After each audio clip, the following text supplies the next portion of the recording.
Bismillahirrahmanirrahim. Assalamu alaikum children. How are you all? Hope you all to be in the best of your healths. Okay children, let's start a new way of studying, that is online. Hope you all enjoy it.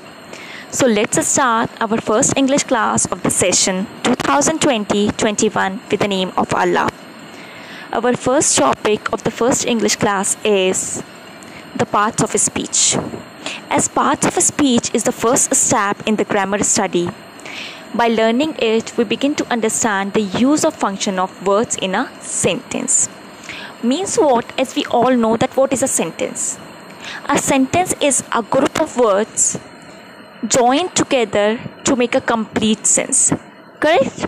So each and every word in a sentence performs different function. Right? For example, as a person may be a teacher, a doctor, and an engineer based on his or her job in a society.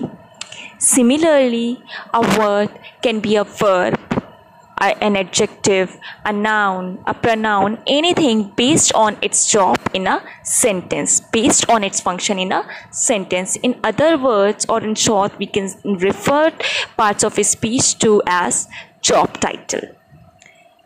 As we can also see here, the classification of words according to their function in a sentence means the classification of words according to their function or job in a sentence as they work in a sentence.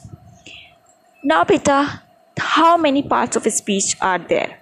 There are basically the 8 parts of a speech. What are they? They are noun, pronoun, verb, adverb, adjective, conjunction, preposition, interjection. Right? These are the 8 parts of speech.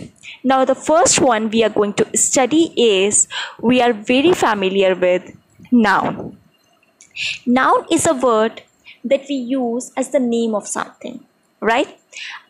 Each and everything, each and everybody around us, whether it be living or non-living, has got a particular name. Correct? Yes, has got a particular name. That particular naming word is called a noun.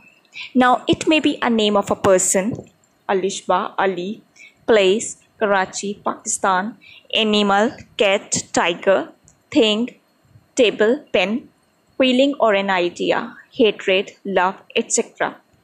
As we can see, we have also got a sentence over here to identify the nouns out of it. Alishba went to Malta on vacation with her family last year. So let's identify nouns out of it. First of all, the first word, Alishba. We very well know that Alishba is the name of a girl. So it is a naming word, means it's a noun. Went to Malta. Where did she go? The name of the place? Malta. So again we have got one more naming word, that is Malta. On vacation. Vacation is a name given to a kind of trip. So we have one more word, that is vacation. With her family. Family is a word given to a group of people living together, those who are related to each other. Yes, so it is also a naming word. So family. And last year. When did she go? Last year. Now, year is also a noun because year is also a name given to time taken by the earth to complete one revolution. Right? So, all these words, all these naming words are called noun. Yes? So, now let's move forward. The types of noun. Based on their use, we have the different types of noun. There are basically 8 types of noun: proper noun, common noun, concrete noun, abstract noun, countable noun, uncountable noun, collective noun, and the last but not the least is the compound noun. So let's start with the very first one, proper noun. Proper. What we get by the word proper? Yes, we understand the word proper. Yes, proper noun means what? A proper name. Noun we very well know is a naming word. So proper name. So the proper name of any person, anything, comes under proper noun, right? The name of a particular person, place or object that is spelled with a capital letter. For example, if a girl is standing in front of us, we may call her a girl, right? In general she is a girl. But if it comes to her proper name, we call her with her name. She must have got some name now, Alishba, Aiza, whatever, right? So that particular name that she has got comes under proper noun. The proper noun of anything, may it be of a person, of a place, anything, right? For example, if we come to our particular beloved city, Karachi, so Karachi is a proper name of our city, right? So Alishba, Ali, Karachi, the Daily Telegraph, etc., they all come under the heading of a proper noun, means the proper noun of anything, right? Now the next we have is common noun. Common noun is a word used to name a person, place or thing in general, not specifically. Means, for example, as I just now told you, that if a girl is standing in front of me, she has got a proper noun Alishba, but in general we can call her a girl, right? A girl, a boy. As I told you just now that our beloved city has got a name Karachi, correct? But if we talk in general, it is a city now. We just can say a city also, right? So the general names given to the different things comes under common noun, right? Country, city, month, etc. The next one we have is concrete noun. Concrete means what? Do you understand the word concrete? A concrete noun represents something that can be seen, touched, tasted, heard or smelt. In other words, a concrete noun is something you can perceive with at least one of your senses. Means what, beta? Anything that has a physical appearance. That has a physical appearance comes under concrete noun, right? Because unless and until something has a physical appearance, can you touch it? No, you can't. Yes, so anything that has a physical appearance in a concrete form comes under concrete noun. For example, wood, stone, table, clock, this pen, right? We can touch this pen now. Yes, so they all come under the concrete noun. Yes, that can be seen, that can be touched. There is something that has some physical appearance, right? The next one we have is abstract noun.